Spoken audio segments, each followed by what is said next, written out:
Hello, everybody. It's Mr. First Down, your favorite Titans fan. And you are right. Half of my playlist is made up of 90s country songs. With me is Nick Bodkins. He is the king of gusto himself. Nick, how you doing, buddy? Man, what a incredible game we got going on right now, Sam. I mean, we were kind of talking off air. You asked, what is Caleb Williams? I said he's an enigma. He can make every throw, and then because he knows he can make every throw, he throws some balls that you probably shouldn't throw. Right. Yeah. No, he's a mixed bag. That is for sure. Incredible. I think you said it earlier.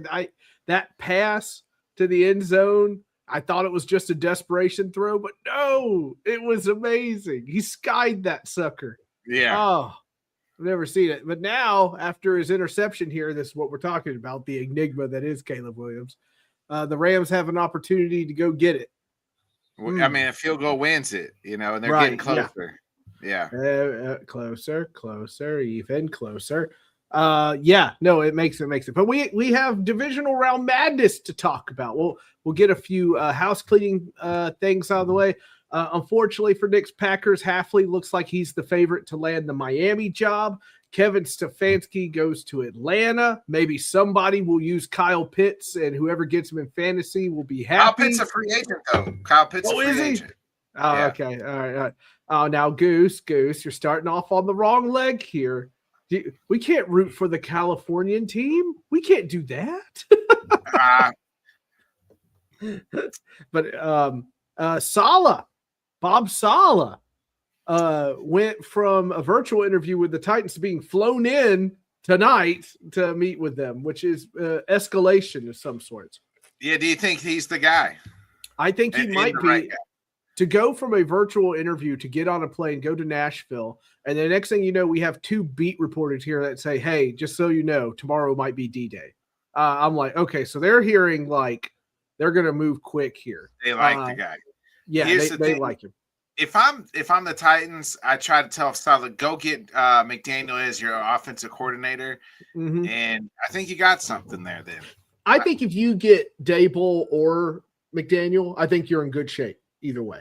I don't want McDaniel as my head coach. I think Saleh would be a great head coach. I think he could be. I don't know. Things in New York just never go well for anybody. So, Goose is going through it, man. Hey, yeah. I mean, I'm not going to disagree. I mean, I'm going to tell you, agree or disagree. It comes down to preference. Caleb Williams has made some incredible fucking throws, but I'm not going to shit on him. As a Packers fan, Goose, I'm going to sit here and tell you I'm a little worried about the Bears in the future because I do think Caleb Williams is a good quarterback, and I think Ben Johnson is a hell of a coach. So we do have a lot to be worried about. What is up that we're in a text chain, a group chain that talking about Love, comparing him to another quarterback, and now we got this. I don't know what's going on here. I still have to go through all those voice messages. I was like, oh my God. I just went down, put my kids to sleep and open up my phone, and it's like 28 messages. I was like, what are you doing?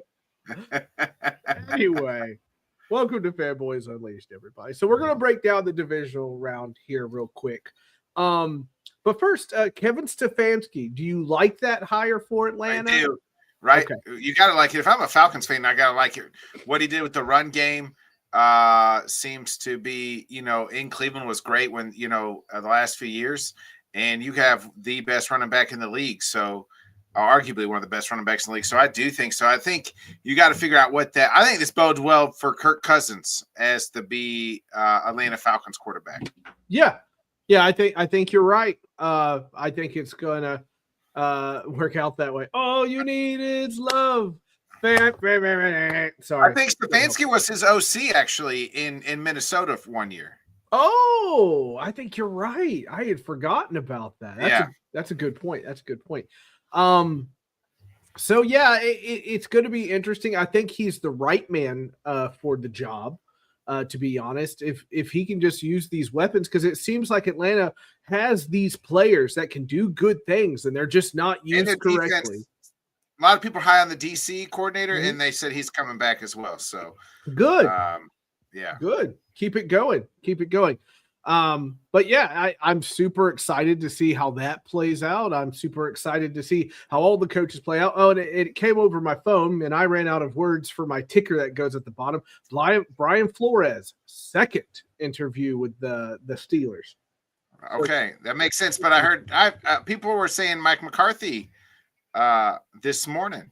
He interviewed this morning, but I don't know if that was in person. But Brian Flores, this is an in person. This second one, so they're starting to move now. I was a little curious because they were quiet there all week. I was like, "Are we?" We got more in the firing of retirement of Coach T. I hear you. It was just I think I just expected something because there was so much movement everywhere else that I was like, "What's happening?" You know. But anyway, we'll go ahead and get started here. We have Denver and we have the Bills. I thought he caught it. Oh, you're 5 seconds ahead of me. Oh man, Ferguson. McCarthy to Pittsburgh. Rodgers will play one more year with him. That's true. Do they not hate each other anymore? Is it over? I think they've mended the fences. Okay. Well, good. Here's the game. Yeah. Here we go. Kick is about to happen. The thicker the kicker or something like that in Mizzou. 42-yard attempt. Kicker. It's snowy and it's cold. Here we go. For the game. Made it! Rams head to Seattle. Bears. Na na na na. No. Na na na na. Hey. Goodbye. Na na na na na na. Hey. Goodbye. Pain for the Bears fans. Pain. Looking cute. Well, thank you. They're sweet cheeks. Thank you. Go get me a sandwich. Now, Goose. Hey, fuck them. Sorry, Sam. As we said, on Thursday's show. Yeah. Yeah. Oh, I can't go live all the time. You guys, man. Everybody. I don't know what it is. I'm happy about it. I don't want to be like a humble brag or anything like that. People are like, "Are you going to go live today? Are you going to go live?" And I'm like, "Oh my god!" Like, are you a bunch of the sex bots that are going to like, "I love your lips" or something? I don't know. Yeah, I love you. Could you take the sock off and then put it back on, then take it off again? Nick is a Packers fan. He's a Vikings fan. Trouble in paradise. But anyway, so now that my ADD is out of the way, Denver Bills. Denver wins 33-30. We have this slugfest of a game. It is nasty in the first half. I think we had 5 turnovers, I believe. I just, you and I talked about this, that like the Bills really needed to do this. And I think their reaction to that loss was proof that they really thought they were going to do it. And just rough all the way around. People want to talk about the call that the refs made, but honestly, you should have never been in that position in the first place is kind of how I feel about it. You left it up to them. And that's football, fellas. I don't know what to tell you. So, but your thoughts on the Bills and Broncos? Yeah. So, you mentioned the devastation, right? It just keeps going down. Like it's like an alcoholic, father who just continues to drink and drink and drink, and it's just boring, depressing. Each and every like postseason, that's how they're. They've hit rock bottom. I feel like if you're the Bills right now. Look, it was an interception, folks. Like it really was. It was a hell of a fucking interception at that. Yep. And to me, the game kind of turned like the 10 points right before the first half, like that's huge. You know what I mean? That was a huge swing in the game. It's a massive swing. 17-second swing. Yeah. Like you give up 10 points in 17 seconds, take those away and you win the game. So it's always games are usually won in the first the last 2 minutes of the first half in the last 2 minutes of the second half. Like, those like the huge plays like that come down to it. And like, that's kind of what happened in that game. I feel bad for the Bills or for the Broncos, right? I mean, Bo Nix separated ankle like on that play. So like that even rubs the salt more, I think, into Bills fans, right? Like, damn, not only, did we lose, they lost their quarterback, and like we could have at least put on a better game next week than what they're probably gonna do. So I hear you. I agree with you too. Goose says they make a change of GM. I don't know. I don't know how people feel about Sean McDermott. I don't know how people feel about he's the coach. I do think they've run their course with McDermott. Yeah. The GM, here's the thing. I mean, say what you want, but like, I mean, they have Swiss cheese at wide receiver. You know what I mean? Like they don't have, and he's the one that put those wide receivers out there. A buddy of mine said it best. He said, you can't expect Josh Allen to beat Tom Brady, with Tom Brady wide receivers and not have the Tom Brady defense. So, right. He has, grocery bag wide receivers out there. So that they just weren't. Yeah. So I think the thing about Josh Allen, what I am so used to, when Kincaid was open in the end zone and he overthrew him, I could not help but think, like, this is the small margin between good and great. Like that's it, right? Because I sit here and plain as day, if Peyton Manning throws that ball, Kincaid's getting that ball. If Tom Brady's throwing that ball, Kincaid's getting that ball. And I know that's kind of a silly thing, the way of look at it, but I just feel like that's a very catchable ball and a play to be made there.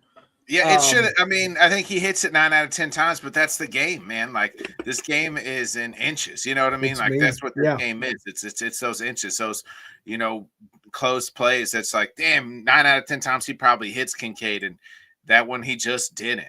Yeah, it didn't work. And like I said, their reaction afterwards from his offensive line to him, I was like, man, you would have thought somebody died.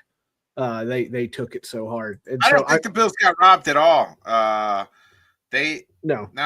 disagree. And really, if people want to look back at the PIs, the non-PI call, that there was like 3 plays in a row. It was like a non-PI call, PI. And I thought the non-PI call was pass interference, and they let it play. And I know they were letting the boys play most of the day, but I still thought White had PI, and the play before that was PI as well. Yeah. No, I mean, one of them, the guy that threw his helmet off that one, I mean, what's he supposed to let him do? Catch it and make the touchdown? He did what he had to do. I don't think the game was over at that point. I get his frustration. But, I mean, if the guy catches it and he would have caught it, then it would have been a touchdown. And so you take the PI there and at least get a shot at it. So that's how I feel. Now, I'm sorry, beautiful bastards. We've looked at it already. It's been diced over. It wasn't in full possession. It's an interception. That's just how it is. I think it was an interception. It was a hell of a play. Mm-hmm. Yep. And unfortunately, we're gonna have to watch Jared Stidham football next week. Yep, I agree. Well, Sean Payton, your coach. Let's see what package he's got for him and see what we can do. Because here come the Patriots getting, and that we'll talk about this game next because I don't even know what to say. I mean, this game, it looks like it was a fun kind of game, but it wasn't. It was kind of wacky. I mean, with 4 fumbles. Let me ask you this, because you posted on Twitter and kind of like, hey, this game was bad quarterback play. Yeah. While it was CJ Stroud was bad at times, a lot of times, like he was just doing dumb stuff, like stuff you shouldn't do, like from day one not to do. Yeah, he was just throwing it up there. Like I do feel like there's in maybe across the league, I feel like there's an offensive line problem. Yeah, that was part of my my next question was like, is this something we're going to think is going to become more common because these two guys are up there. I mean, we got a quarterback that's fumbling the ball every 2 seconds. We got a quarterback that's throwing interceptions every 2 seconds. Now people can dissect it or whatever, but I do agree with you about it being the offensive line, because ever since they started the whole college systems thing and try to bring it over, they've dumbed it down so much so that these guys come in and we'll take, for example, Peter Skoronsky, our left guard. He's an all-pro this year. He's been nothing the last 2 years. Nothing. Yeah. It took him 3 years to accumulate. And somebody asked him about it, and he goes, it's the college systems they teach. He straight up said the college systems they teach are not helping them when they get into the pros. They tell you have one job to do in college. You don't have one job to do in the NFL. You just don't. You've got to be able to do multiple things. The other position that is suffering because of it is wide receivers, because they're just told, hey, just go to this one side of the field and get open. It's lunacy. And I don't know how you really fix it other than you just, I don't know, wait till something equals out down the road, I guess. I do think the defenses in both those games in this were crazy. Excellent. The Patriots defense, Texans defense, both were really good. But I think the Texans offensive line was awful all at the same time. So it's all over him. It doesn't help you to have a shite offensive line and then you're playing a good defense. And Patriots and the Texans defense was good, but Stroud just 2 awful games like back to back like this. Mm-hmm. Yeah. No. Yeah. It's. That's back to back. You got to have the conversation. And you know what? The red flag should have been for Stroud was when I think there's he said he'd rather have Eli Manning's career over Aaron Rodgers' career, or something like that, or Eli's better than Aaron Rodgers. It was some podcast where he was like, I was like, there's a red flag. Spouting stuff up. Yeah. I remember those clips. I was sitting there like, oh, this is not a good look. I don't care, what our compatriots say in our group chat. This is not a good look. But we go on, and just watching that whole game, how fluky it was. And I'm sitting there watching CJ Stroud do this now 2 games in a row, 2 games in the playoffs, doing this in a row. What do you do if you're Houston? Besides the O-line, we know the O-line's a problem. There's got to be a serious conversation with CJ Stroud, right? I think do you bring in a veteran to kind of, I don't know. I mean, Dougie Mills played okay when he was out. You know what I mean? When Stroud you called him Dougie Mills once, and that's his name now. I've never shaken that. He's Dougie Mills for the rest of his life now. Yeah, oh well. Dougie Davis Mills. So maybe you stick with him. Maybe you go to him. I don't know. Or maybe you bring in a veteran and then you kind of go that route. I'm not too sure. I'm not saying Stroud's not the answer, but the last 2 years for CJ Stroud have been has digressed since his rookie year. That's strange. Okay. I just what's strange? Nothing. Somebody said they couldn't find the stream, and he says I must be blocked or something. I was like, I haven't blocked you. What are you talking about? Anyway, so when they do this with Mills or whatever else, I don't know. At some point, I kind of feel like at halftime, I would have. Thank you for reposting the stream, Botkins. I would have said like, "Hey, Mills is going to have to go in," because I mean.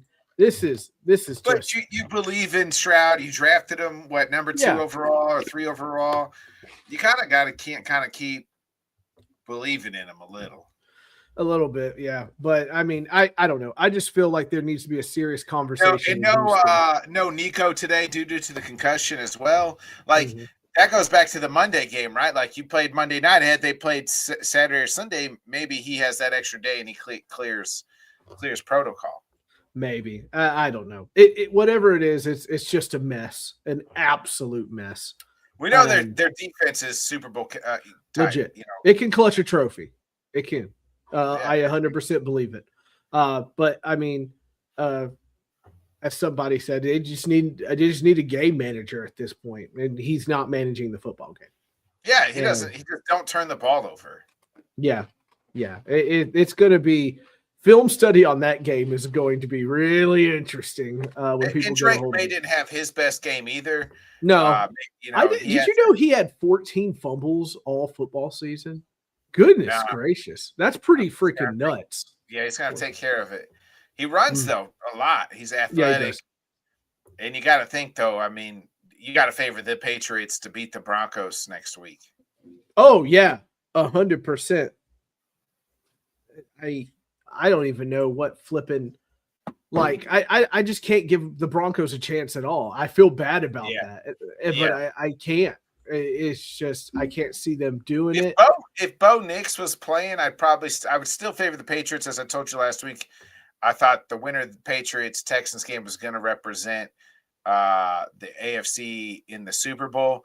But yeah, if they had Bo Nix, you'd feel a little bit more comfortable. But I would probably still say favor the Patriots. Right. Yeah, I guess it's just I don't even know what we can really say. I don't think there's anything anybody could say to make me say, "Oh, Jared Stidham is going to be fine." Like, I just can't. Yeah. I know Sean Payton is a smart football guy. It's just the talent level is so different between. But you got to go in there if you're the Broncos. Hey, maybe he can be Nick Foles, right? Maybe he can be Jeff Hostetler. Maybe he can be Kurt fucking Warner or somebody. You know what I mean? Like you don't know. Yeah, no, you're right. You're right. Hey, boy, what a story if he wins that game. What a story. What a freaking story. Quarterback controversy in Denver? Just right out the gate. All right. No, it wouldn't be a controversy, but I mean, you'd just be like, wow, Kudos for Sean Payton. They better call up Tebow. Go win your money. Go. This is why they pay you for Sean Payton right here. Yeah. I mean, I get it. I said the same thing about Andy Reid and the Chiefs. I said, people are like, what are the Chiefs going to do? I asked the question, what are the Chiefs going to do? And then I say, you turn to one of the brightest minds in football and you say, all right, Andy, what do you want us to do? That's what you do. Yeah. And you do what he says. That's the easiest way to Super Bowl and PF all time. They have not had the hardest schedule. That is true. Yeah, they've had one of the easiest schedules in all football. Mm-hmm. I mean, they beat the Texans today, not the elite defense, but their offense has struggled. And then now you get Denver, who is the 1 seed, but with their backup quarterback. Yes. Yeah. It's just a mess. It's just absolute mess. Okay. 49ers and Seahawks. Goodness gracious. The kids like to say belt to ass game? Yeah, BTA, baby. BTA. Yeah. I don't even know where to start here. It seems like the injuries, as we said all year, that these injuries, this is not sustainable. And game was over on the first play, Sam. 95-yard by Shaheed. Just dagger. It was I hate to say it, but the way that place, the Seattle fans and that atmosphere. I mean, I just don't. Yeah, I mean, it was such a complete and dominating performance by the Seahawks. It's hard not to look at them and say, well, damn, they're going all the way now. And I know they still got to play the Rams and it's a division game. How about that? 2 NFC West teams or 3. They're the best division in football, though. 3 of their teams made the playoffs. Yeah. It's pretty flipping nuts. How crazy it is. Yeah, he just absolutely sticks a dagger in him right out the gate. 95-yard kick return. And Seattle's defense is really good, too. I mean, Mike McDonald's got that. Kenneth Walker with 3 touchdown runs. Sam Darnold with a pulled oblique is still making things happen. And that was all she wrote. And I do believe the 49ers are a good team. I get frustrated with Shanahan, and so does everybody else. I was talking to some 49ers fans today, and it was kind of starting to get the vibe of, okay, I don't think this guy's going to do it kind of vibe. And I was like, I get that. Somebody better, though. Find me somebody better. Right. I mean, it's like that before. Find me somebody better.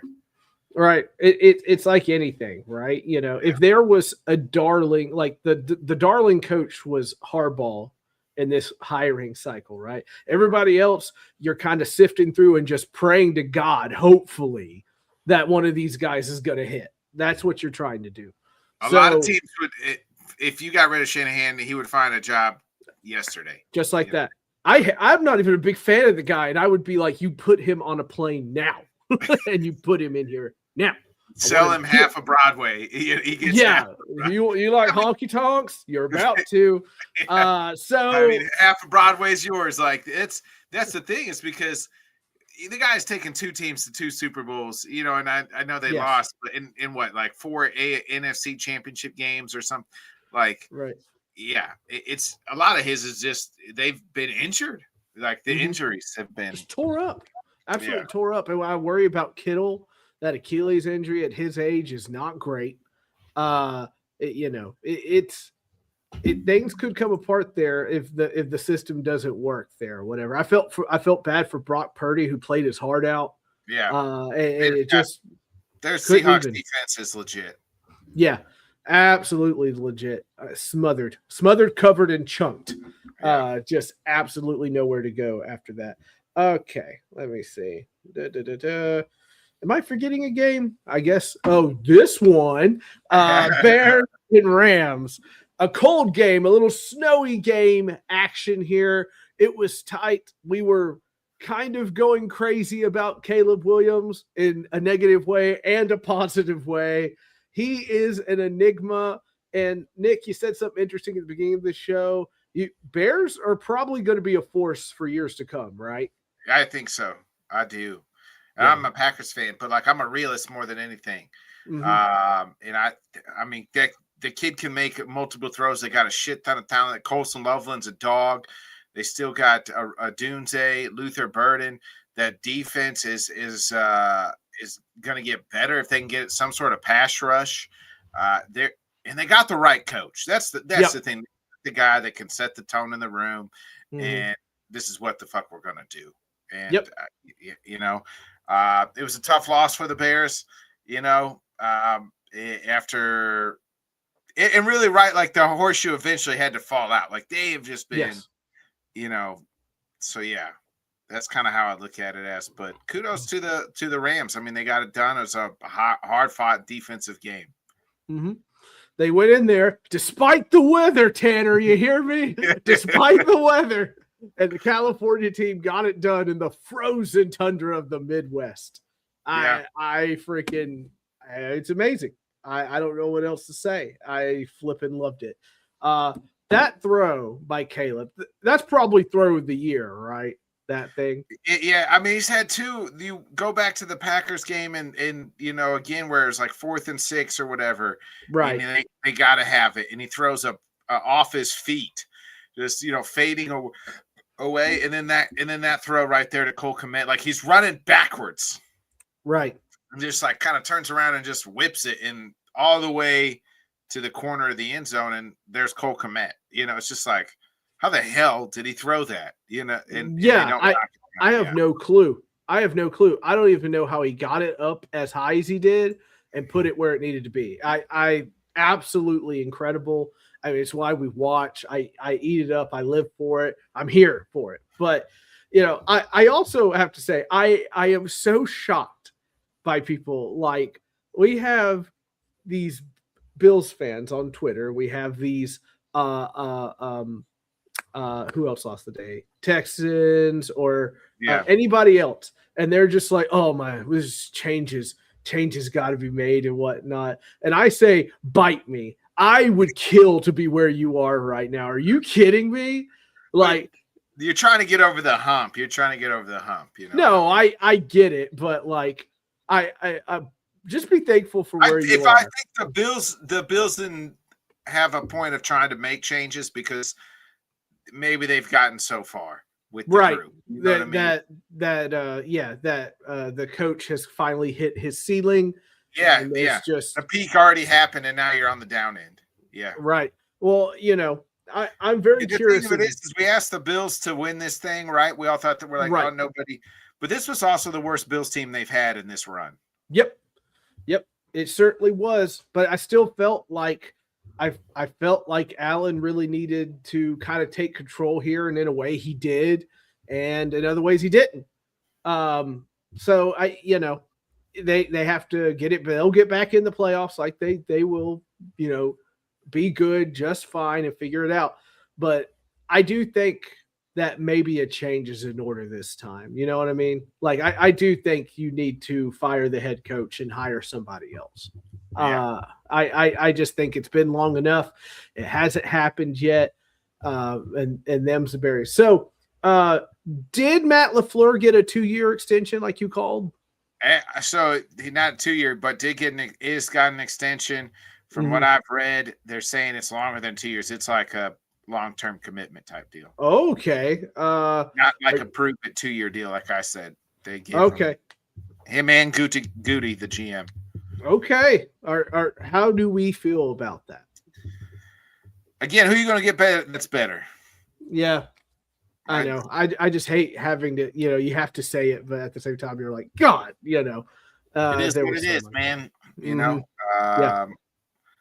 I don't know who you were going to hire that was better than him right now. And I probably don't like the long-term deal, but shit, you fire him next year or 2 years from now, you know what I mean? None of it will mean anything. I kind of hoped you fired him, to be honest with you. Like, I'm just saying. I mean, I had the thought. So there was thoughts if they couldn't get an extension, maybe you trade Matt LaFleur to a team, one of these teams. And I personally didn't hate that idea. I was like, shit, trade him, get that draft capital back that you got for Micah, get your first round picks back. That's probably worth it. And then bring me in a different coach. I probably would have signed up for that. Yeah, no, I get it. I think Arizona would have traded for him in a heartbeat. In an absolute heartbeat. You're trading for a top 15 pick for your coach if you get a first rounder. Shit, yeah, give me that. I'm telling you, we wouldn't, because Borgo has said over and over, like, I love my draft picks. They're mine. Yeah. I need them. So I was like, well, they're going to trade him. I won't sniff him. I would have took that deal, but obviously it didn't happen. No, I get it. I sometimes laugh because I look at like the Giants. The Giants obviously saw Harbaugh and freaking begged, pleaded, clawed, and did everything they could to get him under their umbrella. Children. Right. Yeah. Get in there. Dragged their owner who was on chemo like into the office to come talk to Harbaugh. And got the deal done. Make a wish came, and like, this old white man who has cancer wished for you to be their coach for 5 years. Be my coach. Take my hand. Just something like that, and they got it done. And I was like, we're not sniffing him or whatever. And the Titans were still interviewing people, which told me they knew they weren't going to get him. Yeah. And then depending on who you read, is Titans get hosed or Titans are making the right call by keeping interviews going, which I'm glad you kept the interviews going. But what if you stalled and then you're just like waiting, and then somebody else that you really want to get hired to go. Right. And one reason that Bob Sala is like, hey, that virtual interview, why don't you come on down, wear a blue suit? And well, it helps that he lost yesterday too. Sure. Yeah, no, I get it. But I'm curious to what the power system there, because that was part of the contract, was all the language, not the money, but the language about how the power system. Well, Harbaugh's going to run shop, from what I was reading, and who knows, is like. He was pretty much like, I guess the Ravens had like state of the art, all this stuff, like facility. They were like top of the game, one of the best and all this stuff. And he was like, we're going to do it the way we did there. So get rid of all this fucking shit. And you're probably going to have to fire all these people and everything else. And Joe Shine's just like, please don't say me. Please don't say me. Please don't say me. Whatever you say, John. Yeah. Whatever. And that's maybe pretty much what I've kind of read was like, they're going to change massive changes throughout the organization. They were talking on Nashville radio about it. They're like, oh, if only he'd come here or whatnot. And he goes, I got news for you. Shane will gladly step aside. Borgo spent 13 years as an NFL scout, 3 of them as an NFL assistant GM. This is the pinnacle of his vocation. There's no way he just had a great draft class here in Nashville. There's no way in hell he's like, here, take the keys. I'll just sit here Like, no, Yeah. that's not how he operates. So Yeah. I was kind of leaning that direction or whatnot. And what, by the way, why should he? He just got here. Like, hey, Yeah. by the way, you're not in control anymore. It's fine. But anyway, it's crazy. So I won't go into too much. Are you leaning any which way? Because we have to save stuff for Thursday. So you're definitely leaning Patriots. Are you I guess I'm going to lean Seahawks as well. Are you going to lean Seahawks? I don't know. I'm going to leave it open. I think it's a good game, but right now I like Seattle's defense. So yeah, it's kind of hard for me to not pick them after that. I think both of their games they played were close, by the way. Yeah. I remember, I think Rams won in a close one and maybe the Seahawks won in a close one. So it'll be some good games. It most certainly will. It must be certain. I'll be here to talk about it with you, buddy. Yeah. But as we close out here, Nick, what do you got coming up? Yeah, you can catch me right here on the old YouTube, the Bodkin Show on YouTube. Please like, subscribe, share. Wednesday, it is our first UFC pay-per-view of the year, so we'll be talking that is on Wednesday night. And then Thursday, we'll be talking all things NFL with you, with Sam, and the rest of the gang for False Start Thursday. So, yeah, be a friend, tell a friend. We're in. We'll see a very happy Scott Cobe this Thursday, who's just realized he can just walk into a Super Bowl. One more thing I was going to ask you. Tomorrow night, here we go. Miami and Indiana. Who you got? Yeah, it's hard not to pick Indiana, man. I cannot pick Miami. It's in their hometown, and I can't pick them. Yeah. I have to pick Indiana. Yeah, it's hard not to pick him. Like, first of all, I like both these head coaches, but Coach Sig is just, the Hoosiers just seem like a team of destiny. It's not even that team of destiny, right? Like, I think a team of destiny is like where the ball just bounces their way. They're a team of just fucking, we're going to go in and fucking whip your ass and ain't shit you could do about it. And you're going to go cry to mama and we're just going to go on about our business. Like, that's what they seem to be. Like a team that's just like, yeah, we're just going to come in, slap you in the mouth, take your money, take your food. You ain't going to say shit about it. Yeah. And there's not a damn thing you can do. Yeah. That's just how they are lining up. And I like it, man. Like, I'm going to shine and get mine. Yeah. What they did to Oregon and I don't even remember the first team they played, but every team they've just blown the brakes off of. Yeah. No, it's crazy. It was Alabama, right? Like, yeah. I everybody down here, of course, is in pure panic because the SEC can't cheat anymore, and everybody has NIL money. 3 years. Yeah. And so now it's like, what are we gonna do? I'm like, I guess we just lose now. Like that's what we do. But yeah, I've look, they're trying to figure it out now. It's funny because they did it in the shadows for so long. Now they're actually trying to do it legally. And it's, guess what? You ain't going to keep all your depth players. That's just how it is. Now, I hope they figure out something with the transfer portal because that is kind of a problem. Thanks, beautiful bastards. I appreciate it. Kane's going to win, says Aaron Jordan. We'll see. We'll see, bud. I'm scared. I'm scared of them Hoosiers. I'll tell you that right now. One more thing, I'll let you go. Mendoza, there is just no way in hell he's not a Raider next season, right? No way in hell he's not. I don't. Yeah. He's like, I'm not coming out, and they're like, wrong. Get in the car. We're gonna win. We're just gonna win, baby. Win. That's what we're gonna do. Yeah. I don't think there's any escape for the poor guy. Head kicks and haymakers. Anything on that coming up Wednesday? Yeah, Wednesday night. I just said that. Oh, I'm sorry, I missed it. My bad. Yeah. My bad. I will be live tomorrow night, probably at the halftime of the college national championship. You can catch Nick Bodkins, give him a follow, give him a like, give him all the love, share it up, baby. Same with me, if you don't mind. We will catch you Thursday for Fall Start Thursday. Have a great weekend, rest of your weekend, everybody, and enjoy MLK